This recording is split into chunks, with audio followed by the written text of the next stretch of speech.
মুসা নবী নাকি আল্লাহকে প্রশ্ন করেছিলেন, আল্লাহ আপনি যে কোনো ব্যক্তির উপরে খুশি আর আলামতটা আমি মুসা নবী জানতে পারবো।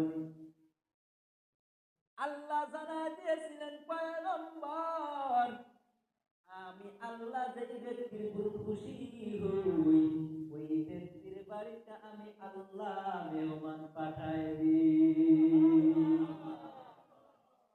মেহমান যদি আপনার আমার বাড়িতে আসে রে যুবক, বুঝলেন আল্লাহ আপনার প্রতি খুশি হয়ে গেল। কারণ আল্লাহ যদি আপনার প্রতি খুশি না হয়, আপনার বাড়িতে কখনো আল্লাহ মেহমান পাঠায় না।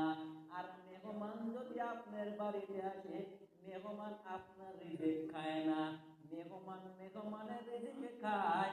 মেহমান আপনার বাড়িতে আসার বিনিময়ে বরকত দেন আসমানের মালিক।